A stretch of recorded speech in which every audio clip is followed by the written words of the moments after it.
Kim Minho took a deep breath as the airlock doors hissed open. The neutral trading station stretched out before him like a metallic cathedral, its corridors bustling with dozens of alien species going about their business. Traders, diplomats, merchants, all moving with the casual confidence of beings who belonged among the stars. Minho tried not to feel like the outsider he clearly was. His team of 12 humans walked behind him in perfect formation, their black and silver earth, defense uniforms crisp and spotless. They had practiced this entrance 100 times back on Earth, but nothing could have prepared them for the reality of stepping into a galaxy where humanity was just another primitive species begging for recognition. The message from the Vrexani Empire had been brutally simple. 3 sentences that had changed everything for Earth's 7 billion people. Submit to our rule, serve as our workers, or watch your world burn from space. Minho had volunteered for this mission, knowing it might be humanity's last chance at survival. Behind his confident smile, his heart hammered against his ribs. Everything depended on the next few hours. The station's central meeting chamber was massive, designed to accommodate beings of vastly different sizes and environmental needs. Atmospheric processors hummed quietly, adjusting the air mixture for each species present. Gravity generators created comfortable zones for creatures who had evolved on worlds with different conditions than Earth. Then she arrived, Queen Tharavel's transport pod was a work of art. Organic curves that seemed grown rather than built, pulsing with bioluminescent patterns that hurt to look at directly. When the pod opened with a sound like breaking glass, Minho had to consciously keep his jaw from dropping. The Vrexani queen was beautiful in the way that deadly things often are. Her body was covered in what looked like living crystal, each facet catching and reflecting the chamber's lights in impossible ways. She moved with fluid grace despite her size, nearly 3 meters of elegant, terrifying predator. Her 4 amber eyes focused on the human delegation with the kind of attention a scientist might give to interesting bacteria. There was no warmth. There, no curiosity, just cold calculation and barely concealed disgust. Other species in the chamber fell silent as she approached.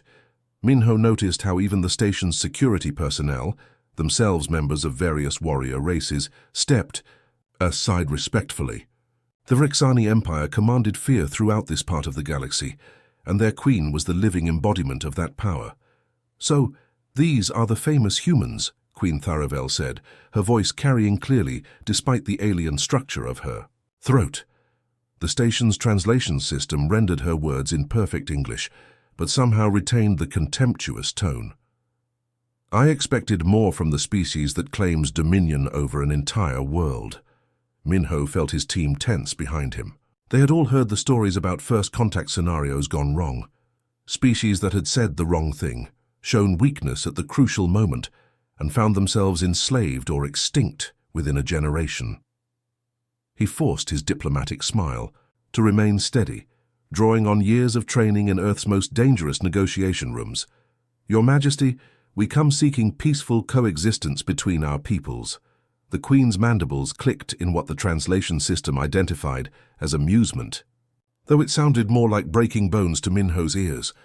She began to circle the human delegation slowly, studying them like a predator evaluating potential prey. "Peaceful coexistence," she repeated, savoring the words. "How quaint. Tell me, little human, what makes you think your species deserves such consideration from the Vrexani Empire?" Queen Tharavel moved to the center of the chamber, where a massive holographic projector hummed to life. The display materialized slowly, showing the familiar blue and green sphere that every human recognized instantly. Earth hung there in the artificial space, rotating peacefully, completely unaware that its fate was being decided light years away. "Your world," the Queen said, gesturing with one of her 4 arms toward the projection. Her crystalline fingers traced the outline of the continents as if she were already planning how to divide them. "Look at it. So much water, so much fertile. Land going to waste under the control of a single primitive species." Minho felt his stomach drop as he watched the Queen study his home world like a piece of property. The hologram was incredibly detailed. He could make out weather patterns, city lights on the night side, even the orbital stations that humanity was so proud of. To the Vrexani, those stations probably looked like toys. your world will make. A suitable agricultural colony, Queen Tharavel continued, her tone casual as if she were discussing the weather. The soil composition is ideal for growing several crops that the Empire requires. The climate zones will support multiple harvests per cycle. Yes, very suitable indeed. She turned back to face the human delegation, and Minho could see his own. Reflection multiplied in her amber eyes.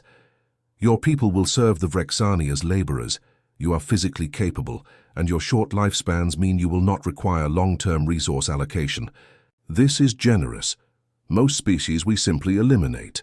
The casual way she discussed the enslavement of humanity made Minho's blood run cold. Behind him, he heard one of his team members take a sharp breath. These weren't empty threats. The Vrexani Empire had a reputation built on the bones of civilizations that had refused their offers. Dr. Park Jiwon stepped forward, her hands clasped behind her back in the formal posture they had practiced. As Earth's leading xenobiologist, she had studied every scrap of information available about the Vrexani. If anyone could find common ground, it would be her. Your Majesty, she said, her voice steady despite the circumstances, surely there's room for negotiation here. Humanity has much to offer as partners rather than subjects. Our scientific advances, our cultural diversity, our problem-solving capabilities, these could benefit the Empire far more than simple manual labor. Queen Tharavel's mandibles clicked again, but this time the sound was sharper, more aggressive. Her chittering laugh echoed through the chamber like breaking glass, causing several of the other alien observers to back away nervously. Partners, she repeated, her voice dripping with contempt. You believe your primitive species could be partners to the Vrexani Empire? Let me educate you about your place in the galaxy, little human. The holographic display shifted, showing images that made Minho's heart sink. Earth's military forces looked pathetic compared to what appeared on screen. Vrexani warships that dwarfed humanity's largest vessels, weapons that could crack planets, armies that numbered in the billions. You wage war with primitive chemical explosives and metal projectiles, the Queen continued, gesturing dismissively at the human weapons shown in the display. Your most advanced fighters use combustion engines. Your soldiers carry individual firearms that fire physical ammunition. How quaint. She zoomed in on one of Earth's proudest achievements, the International Space Station. Next to a Vrexani patrol craft, it looked like a child's toy made of tin cans and wire.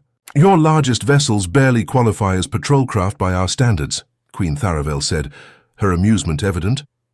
What could you possibly offer the Vrexani Empire that we could not simply take by force? Minho exchanged a quick glance with Colonel Lee Sujin, his military advisor. They had prepared for this moment, knowing that humanity's technological disadvantage would be obvious to any advanced species. But they had one thing the Queen might not expect. They weren't ready to give up without a fight. Time, Minho said simply, meeting the Queen's four-eyed gaze without flinching. Give us time to consider your offer. The chamber fell silent, except for the quiet hum of the station's systems. Other species present watched the exchange with the fascination of beings witnessing a historical moment, the last negotiation between a doomed species and their conquerors. The emergency session at the United Nations had been going for 18 straight hours, and the tension in the room was thick enough to cut with a knife. President Choi Dae-ho sat at the head of the massive circular table, watching as representatives from every major nation shouted over each other in a dozen different languages. The translation systems were working overtime, but the message was clear in any language: panic. We should surrender immediately, the French representative was saying, his face pale with exhaustion. If we resist, they'll kill everyone. At least as slaves, we survive. Surrender is not an option, countered the Brazilian delegate, slamming her fist on the table. We fight with everything we have. Better to die free than live in chains. Fight with what? The Russian minister's voice cut through the noise. Our best warships are toys compared to theirs. Our nuclear weapons probably can't even scratch their hulls. This isn't a war, it's suicide. President Dae-ho listened to the arguments with growing frustration. These were smart people, experienced leaders, but they were thinking like politicians when what humanity needed was something else entirely.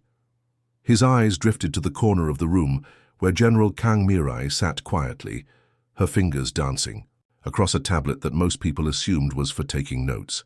They were wrong. General Mirai had been preparing for this day for over a decade. Not an alien invasion specifically, that had been science fiction until yesterday, but the possibility that humanity might face an enemy so overwhelming that conventional military thinking would be useless. She had spent years studying every guerrilla war, every resistance movement, every desperate last stand in human history. Her tablet wasn't connected to the UN's network. Instead, it linked directly to a communication system that existed in the shadows, known only to a select few. Military leaders around the world. As the politicians argued about surrender terms, Mirai was activating something that would change everything. Captain Nam Sung-hoon leaned close to her ear, his voice barely a whisper. "Ma'am, Sleeper Protocol 7 is active. All assets are responding." Mirai nodded without looking up from her tablet. Across the globe, coded messages were being received by people who had been waiting years for this moment. Retired soldiers, former intelligence operatives, military contractors who had signed agreements they couldn't discuss with their own families. They were waking up now, checking equipment that had been hidden in storage facilities, safe houses, and private bunkers for years. The sleeper protocols weren't about conventional warfare. They were about something much older and more human, the art of making an enemy's victory so costly that they would regret ever starting the fight. "Status report," Mirai whispered to her aide. 80% of primary assets confirmed active, Sung-hoon replied, reading from his own secured device. "Secondary networks are coming online now. The lunar mining stations are requesting equipment specifications." Mirai allowed herself a small smile. The Vrexani had studied human conflicts, but they had made a critical error. They had focused on the big wars, the ones with clear battle lines and uniformed armies. They had studied World War II and the Korean War, but they had missed Vietnam. They had analyzed the Gulf War but ignored Afghanistan. More importantly, they had completely overlooked humanity's greatest talent, the ability to learn from every defeat and come back stronger. Humanity's greatest secret wasn't their weapons or their technology. Those were obviously inferior to what the Vrexani possessed. The secret was their ability to adapt, to fight dirty, and to never surrender even when facing impossible odds. Every war in human history had been a teaching moment, and humanity had been very good students. The Vrexani had studied human conflicts, but missed the crucial detail that every war had taught humanity new ways to survive, to resist, and when necessary, to kill efficiently and creatively. "Ma'am," Sung-hoon whispered again, "we're getting confirmations from assets in over 40 countries. The mining colonies on Mars and the Moon are ready to implement Protocol 7 modifications. Even the civilian shipping companies are reporting readiness." President Daeho was still listening to the panicked arguments when his secure phone buzzed. General Mirai had sent him a single message: "Ready." The politicians could debate surrender all they wanted. Humanity had already chosen a different path. The alarm sirens across Earth fell silent as 200 alien warships materialized at the edge of the solar system like deadly stars appearing in the darkness. Admiral Yoon Kyungmin stood on the bridge of the ESN Defiance, humanity's flagship, watching the tactical display with the calm expression of a man who had already accepted his fate. "Sir, we're detecting massive energy signatures," reported his communications officer, her voice steady despite the tremor in her hands. "Their smallest vessels are 3 times the size of our largest battleships." Kyung-min nodded grimly. Earth's entire space defense force consisted of 30 operational warships, destroyers, frigates, and cruisers that had been built for fighting other humans, not an alien empire that treated entire star systems as their personal property. It was like bringing pocket knives to a gunfight, except the other side had nuclear weapons. "Fleet status?" he asked. "All ships report ready for combat, sir. Weapons charged, shields at maximum power." The tactical officer paused, then added quietly, "Sir, the odds are—" "I know the odds, Lieutenant." Kyung-min cut him off gently. "We all knew this was a one-way mission when we volunteered for it. The human fleet moved into formation, their ships looking tiny against the backdrop of space. Behind them, Earth hung like a blue jewel, completely defenseless except for these 30 vessels and the brave souls who crewed them. Queen Tharavel observed the approaching human fleet from her command throne, her 4 amber eyes reflecting the tactical displays that surrounded her. Her flagship, the Eternal Dominion, was larger than most space stations and carried enough firepower to crack continents. The human fleet approaching her looked like insects attacking a giant. "Your Majesty," her weapons commander reported, "the humans are moving into an attack formation. Should we open communications and offer them a chance to surrender?" "No," the Queen replied, settling back into her throne with something resembling amusement. "Let them have their moment of futile heroism. It will make excellent propaganda footage for the other primitive species in this sector." The battle began with a coordinated human assault that was both desperate and beautiful. Admiral Kyungmin had trained his captains well. They moved like dancers, using every trick they had learned from decades of war games and theoretical combat scenarios. They targeted the smaller Vrexani vessels, hoping to prove that human ingenuity could overcome superior technology. For exactly 17 minutes it looked like they might succeed. Human missiles found their targets. Energy weapons scored hits on alien hulls, and 2 Vrexani patrol craft actually exploded in brilliant flashes that gave Earth's defenders a moment of hope. Then the aliens stopped playing. The real Vrexani. Weapons came online, energy beams that could slice through human ships like paper, missiles that could track targets through hyperspace, and defensive systems that made human attacks bounce off like raindrops. The ESN Defiance lasted longer than most, mainly because Admiral Kyungmin kept her moving in unpredictable patterns, while his crew fought with the desperate courage of people defending their home. Hull breach on decks 7 through 12, his damage control officer reported as another alien beam tore through their ship. "We've lost main engines and half our weapons systems." "Keep firing," Kyungmin ordered, his bridge shaking around him as another hit connected. "Make them work for it." The space battle lasted 4 hours, but only because the Vrexani were methodical in their destruction. They could have ended it in minutes if they had wanted to. Instead, they picked apart the human fleet piece by piece, studying their tactics, learning their capabilities. Queen Tharavel watched the last human destroyer explode in a flower of flame and debris. "Pitiful," she observed, her voice carrying across the bridge to her assembled officers.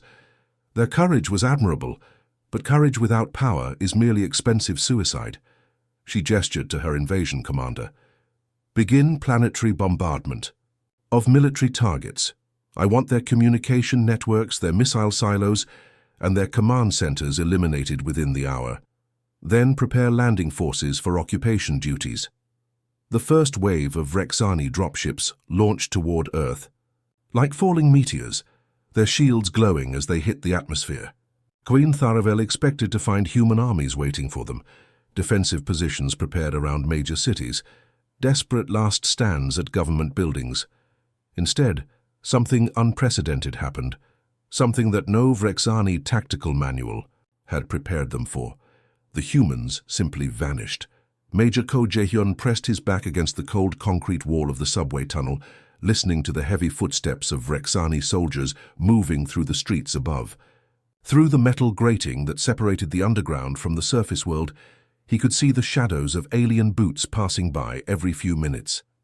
The creatures were methodical, searching every building, every alley, every possible hiding place for the human resistance they expected to find. They had no idea that the resistance was literally beneath their feet. Jae-hyun's team consisted of 40 volunteers who had answered the call 3 years ago, when General Kang Mirai had quietly begun recruiting civilians for a program that officially didn't exist. They weren't soldiers, at least they hadn't been, before the training began. There was Kim So-young, who had taught 3rd grade for 15 years before learning how to make explosives from household chemicals. Park Dong-hwan had been a car mechanic, but now he could disable alien technology with tools from his own garage. Lee Hye-jin had run a small restaurant, but her real talent turned out to be reading enemy movement patterns and predicting patrol. "Rote's status report," Jae-hyun whispered into his communication device, keeping his voice so low that even his own team had to strain to hear him. Grid 7 reports all clear, came the response from across the city. The bugs walked right past the Namsan tunnel entrance. They don't even know we have a secondary network down here. Seoul's subway system had been Jae-hyun's idea. The aliens had studied human cities from orbital surveillance, but they had focused on the surface structures, the buildings, the roads, the obvious military installations. They had no idea that beneath Seoul lay hundreds of kilometers of tunnels, maintenance shafts and forgotten construction passages that had been connected and modified over the past 3 years. Phase 2 is go, Jae-hyun whispered into his comm device. Across the city, 40 similar teams received the same message and began emerging from their hiding spots like ghosts materializing from the shadows. The Vrexani had conquered 47 worlds using the same basic strategy. They would arrive with overwhelming force, challenge the local military to honorable combat, achieve quick victory, and then accept the surrender of the defeated population. It was efficient, predictable, and had worked perfectly for over 2 centuries of expansion, but they had never faced an enemy that refused to play by the rules of war. In London, a group of apparent refugees approached a Vrexani patrol with their hands raised in surrender. The aliens, trained to accept capitulation from defeated populations, lowered their weapons and began processing the humans for transport to holding areas. What they didn't know was that these refugees had been practicing this exact scenario for months, and the building they were standing in front of had been carefully modified to become a trap. When the explosives detonated, the blast was channeled by precisely placed charges that brought down the entire structure in a controlled collapse. The Vrexani patrol was buried under tons of concrete and steel, while the human refugees escaped through tunnels that had been dug specifically for this purpose. In Cairo, a different kind of warfare was taking place. Here, the humans had turned the city's own infrastructure into a weapon. Dr. Hassan Mahmoud, a former civil engineer, had spent 2 years learning every pipe, every cable, every system that kept the ancient city functioning. When the aliens tried to establish a command post in the city center, they found that the building's electrical systems had been modified to deliver lethal voltage.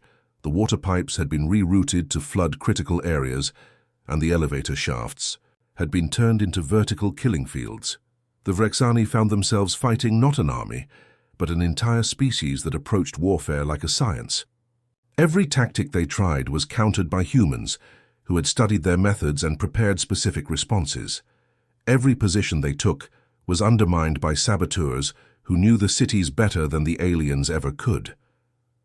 Back in Seoul, Jae-hyun watched, through his periscope, as confused Vrexani soldiers tried to understand what was happening to their forces. They were used to fighting honorable enemies who stood and fought in the open. Instead, they found themselves dying in 1s and 2s, picked off by snipers who fired from impossible angles and then vanished into passages that didn't appear on any map. "Sir," one of his volunteers whispered, "patrol coming down Tunnel 7. Jae-hyun smiled grimly. The aliens were finally learning that the real battle wasn't happening on the surface at all.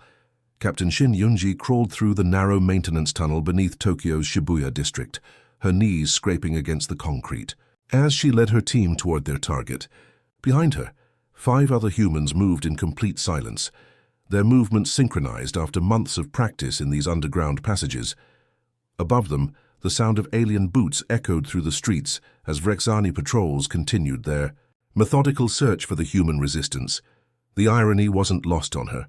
The aliens controlled every building, every street corner, every visible piece of Tokyo.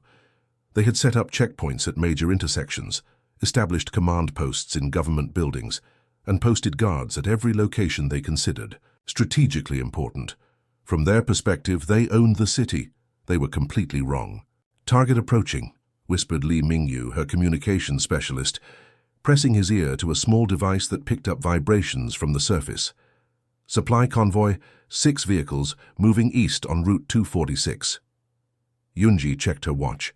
The Vrexani were nothing if not punctual. Their supply runs happened exactly every 8 hours, following the same routes with the same security protocols. It was the kind of predictable behavior that would have impressed their military academies, but made them sitting ducks for anyone willing to think outside the box. "Positions," she whispered, and her team scattered through the tunnel system like water flowing through pipes. Each person knew exactly where to go, exactly what to do, and exactly how to disappear afterward. They had practiced this operation 17 times in the past 2 months. The tunnel system beneath Tokyo was a marvel of engineering that most people never realized existed. Beyond the famous subway lines, there were layers of infrastructure that went down for dozens of meters.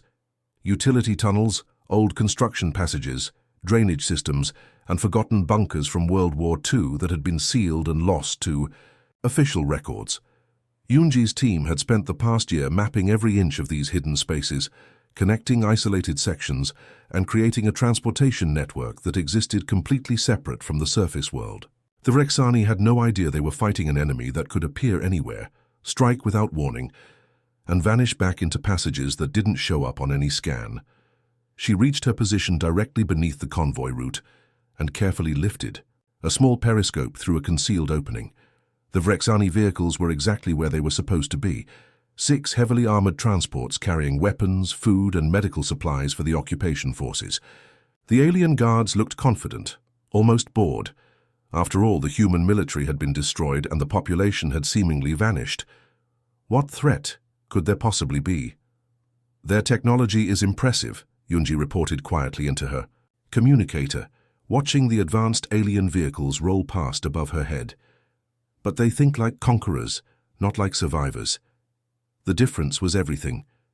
The Vrexani Empire had built their entire military doctrine around the concept of honorable warfare. They believed in clear battle lines, established hierarchies and predictable tactics that could be studied and perfected over time. Their officers went to military academies where they learned the proper way to conduct sieges, the correct formations for different types of combat, and the traditional protocols for accepting surrender from defeated enemies. It was a system that had worked perfectly for conquering 47 different worlds. Each victory had followed the same pattern: show overwhelming force, defeat the local military in direct combat, and then govern the submitted population according to established imperial law.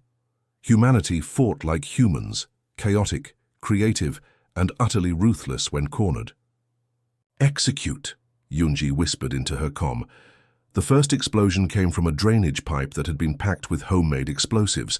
The blast disabled the lead vehicle's engine and created a crater that blocked the convoy's forward movement. Before the alien guards could react, the second phase began.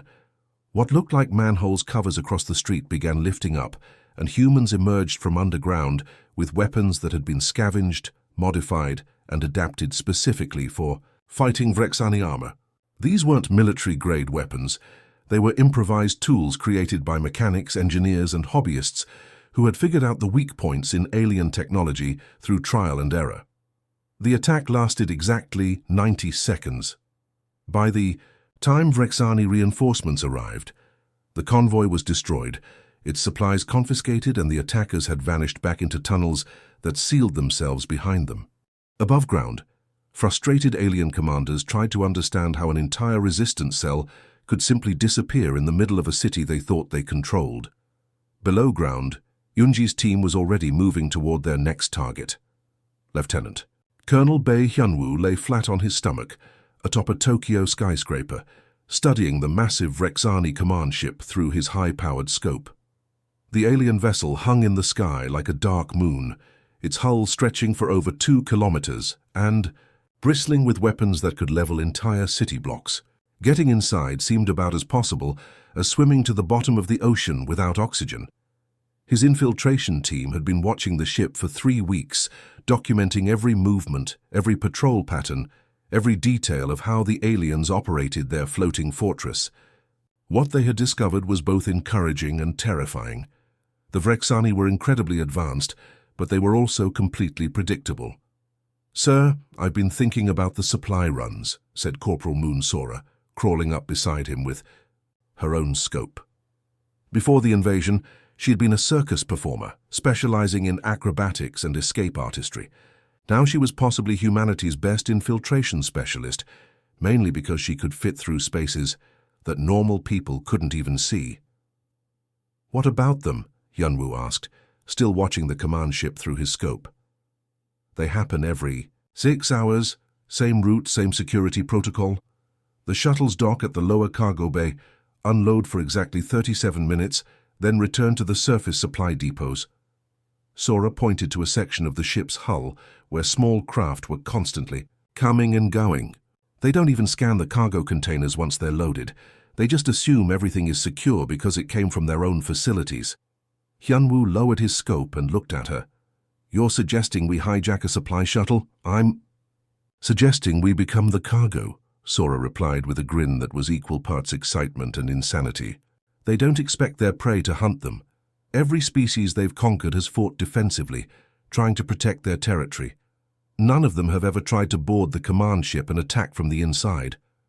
The plan was so audacious that it took 2 days of careful preparation to even attempt. Sora's team had to study the alien supply containers, figure out how to modify them for human occupancy, and time everything perfectly with the shuttle schedule. One mistake would mean not just death, but probably torture as the aliens tried to figure out how humans had gotten so close to their most important vessel. They chose a supply depot on the outskirts of Yokohama that the Vrexani had converted from a human warehouse. The aliens had kept the basic structure, but added their own security systems and loading equipment. More importantly, they had grown complacent after weeks of routine operations with no human interference. Sora and her team of 6 specialists approached the depot through the storm drainage system, emerging inside the building through a floor drain that had been overlooked during the alien security sweep.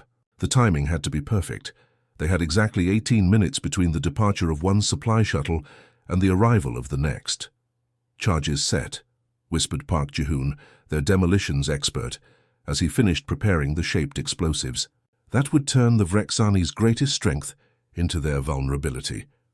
The aliens had built their entire command structure around centralized control. Every order, every communication, every tactical decision flowed through the command ship.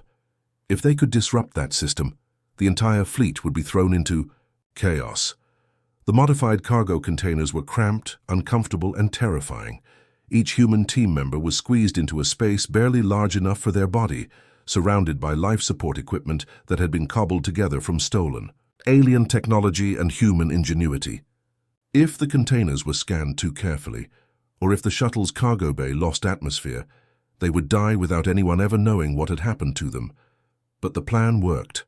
The supply shuttle docked with the command ship exactly on schedule, and the automated loading systems transferred the containers to the ship's cargo bay without any additional inspection. For 37 minutes, 6 humans sat in complete darkness, inside the most heavily defended vessel in the Vrexani fleet, listening to alien voices speaking in a language they didn't understand while they prepared for the most important mission in human history. When they finally emerged from the containers, they found themselves in a cargo bay that was larger than most human buildings. The infiltration succeeded beyond all expectations because the Vrexani had never imagined that anyone would be crazy enough to try it. Using alien technology against itself, Hyunwoo's team accessed the ship's communication systems and began broadcasting false orders throughout the fleet. Surrender commands went to ships that were winning battles. Attack orders were sent to vessels that had been holding defensive positions. Navigation instructions directed some ships away from Earth, while others were told to change formation in ways that put them in each other's firing lines. Within hours, the perfectly organized Vrexani fleet had dissolved into confused factions. Some ships began firing on others, believing they were following legitimate orders to suppress mutinies. Panic spread through the command structure as officers tried to figure out why their communications were compromised and their battle plans were falling apart. The aliens' greatest strength, their rigid hierarchy and absolute obedience to authority, had become their greatest weakness. Queen Tharavel sat motionless on her command throne, staring at the dead screens that surrounded her bridge.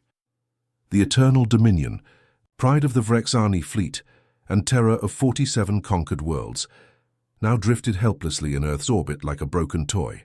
Emergency lighting cast eerie shadows across the crystalline walls, and the silence was broken only by the occasional spark from damaged systems. Her crew was gone, not dead. That would have been understandable, even honorable. Instead, they had been systematically captured by human boarding parties that seemed to appear from nowhere, strike with surgical precision, and vanish back into the ship's own ventilation systems. The humans had turned her own vessel into a maze of death traps, using the ship's design against itself in ways that no Vrexani engineer had ever imagined possible.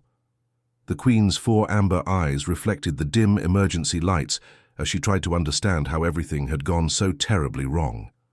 6 months ago, she had been the most feared military commander in this sector of the galaxy.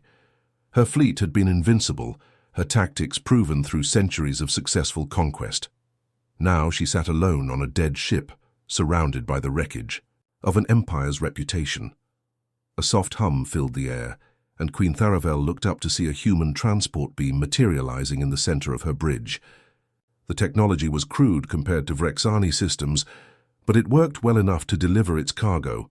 5 humans in military uniforms who appeared with weapons drawn and expressions that showed no fear.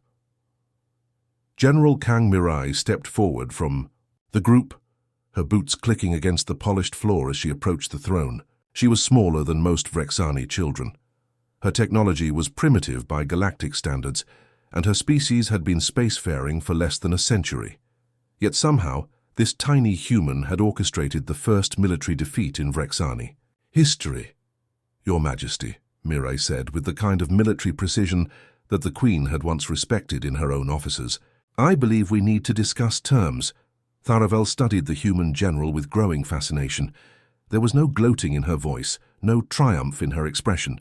She spoke like a professional soldier addressing another professional soldier, as if this entire conflict had been nothing more than a complex military exercise. "Terms?" the Queen whispered, her voice barely audible through the damaged translation systems. "You speak of terms when you have already won everything?" "Victory without understanding is just delayed defeat," Mirai replied, clasping her hands behind her back in a gesture of formal respect.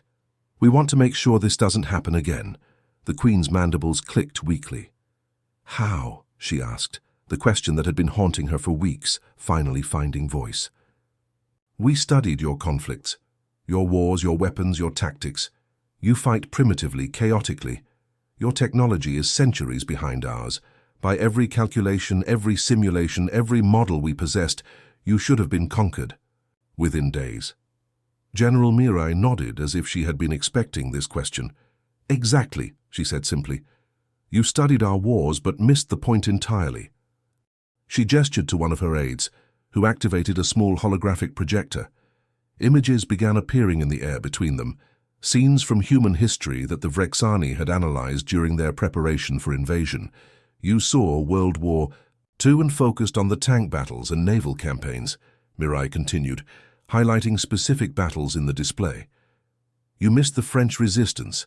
You studied the Korean War and analyzed the movement of armies, but you ignored what happened in the mountains and tunnels. You looked at Vietnam and saw helicopter tactics, but you didn't understand why a technologically superior force lost to farmers with improvised weapons." The holographic display shifted to show more recent conflicts, urban warfare in cities, whose names the Queen didn't recognize, fighters who disappeared into civilian populations, weapons that were built in garages and basements rather than factories. "Every conflict taught us new ways to adapt, to survive, to win against impossible odds," Mirai explained, her voice growing more intense. "We learned that honor gets you killed. We learned that following rules is a luxury you can't afford when you're fighting for survival. We learned that the enemy's strengths can become their weaknesses if you're creative enough to see the possibilities." Queen Tharavel felt something she had never experienced before: genuine respect for a species she had dismissed as primitive. "You studied us as well," she realized. "For 3 years," Mirai confirmed.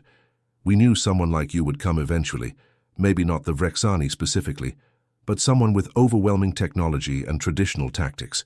You expected honor. We gave you war." The Queen looked around her dead bridge one final time, then back at the small human who had brought down an empire. "What happens now?" "Now," General Mirai said, "we figure out how to make sure the galaxy doesn't need to learn these lessons the hard way."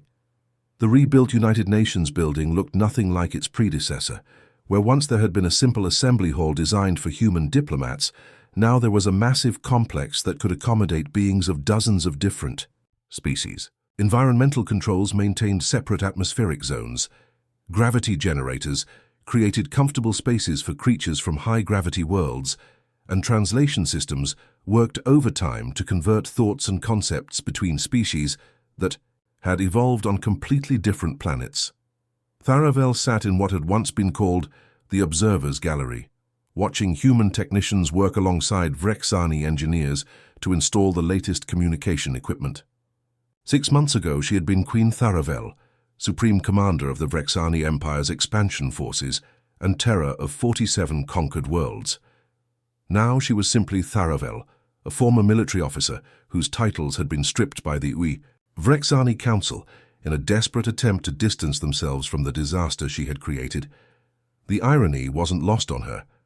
Her own people had abandoned her the moment her failure became public knowledge. But the humans, the primitive species she had dismissed as weaklings, had offered her something her own empire never had: a chance to learn from her mistakes and become something better.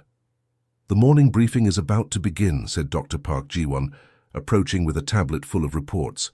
The former xenobiologist had become humanity's leading expert on interspecies relations, mainly because she was one of the few people who could keep track of which species required which environmental conditions and which cultural protocols needed to be followed.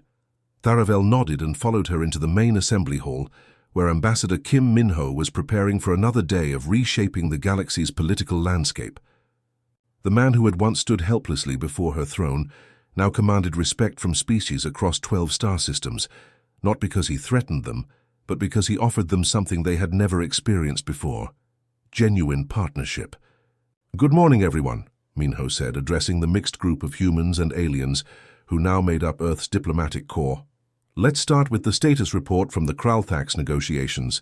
President Choi Dai-ho, attending via holographic projection from Seoul, nodded approvingly as his Secretary of Interstellar Affairs opened the morning briefing. The title was new. 6 months ago, Earth hadn't even known that interstellar affairs existed. Now humanity was rapidly becoming the center of a new kind of galactic alliance. "The hegemony of Kralthax has agreed to our terms," Min-ho reported. Scrolling through the complex legal document that had taken 3 months to negotiate, they've heard what happened here, and they want to make sure they're on the right side if something similar happens to them. The Kralthax were a proud warrior species, much like the Vrexani had been, but they had learned from watching Earth's defense. Instead of dismissing humanity as primitive, they had recognized that humans possessed something that could be more valuable than advanced technology: the ability to fight creatively and never give up. "What about the Zephoni Collective?" asked Colonel Lee Sujin, now serving as Earth's military liaison to the new alliance. "They're still debating," Min-ho replied. "Their council is split between those who want to join us and those who think we're too dangerous to trust. Apparently some of their military strategists are concerned that if we can defeat the Vrexani, we might be a threat to them as well." Tharavel made a soft, chittering sound that the translation system rendered as mild amusement. "They're not. Wrong to be concerned," she said, speaking for the first time during the briefing. 6 months ago, I made the same mistake they're making now. I assumed that superior technology meant automatic victory. President Daiho's hologram turned toward her. "What would you tell them?" "That humans don't fight to conquer," Tharavel replied thoughtfully. "They fight to survive. The difference is everything." Word had spread through the galaxy with remarkable speed. Humanity had defeated the Vrexani Empire not through superior technology or overwhelming numbers, but through pure, creative stubbornness. They had refused to play by the established rules of galactic warfare, instead creating their own rules that turned every advantage into a potential weakness. More importantly, they had shown mercy to their defeated enemies. Instead of enslaving the Vrexani or destroying their worlds, humans had offered them partnership. Former enemies were now working side by side, sharing knowledge and building something that had never existed before in this part of the galaxy, a true alliance of equals. "Ma'am," reported Captain Nam Sung-hoon, now serving as the embassy's security chief, We're getting requests for defensive partnerships from 6 more species this week. It seems like everyone who's ever been threatened by a larger neighbor wants to know how we did it. Minho smiled, remembering the terrified diplomat who had once faced Queen Tharavel's ultimatum. Schedule the meetings, he said, but make sure they understand we're not selling weapons or teaching conquest. We're offering something much more valuable. What's that? Asked Tharavel, genuinely curious. The knowledge that there's always a way to fight back, Minho replied. You just have to be willing to think differently than everyone expects. Outside the embassy windows, construction crews worked alongside engineers from a dozen different species, building humanity's first interstellar fleet. The ships were a fusion of technologies, combining human creativity with alien engineering to create vessels that were unlike anything the galaxy had ever seen. The species that had learned to fight itself was now teaching the galaxy that sometimes the best way to keep peace was to be very, very good at war.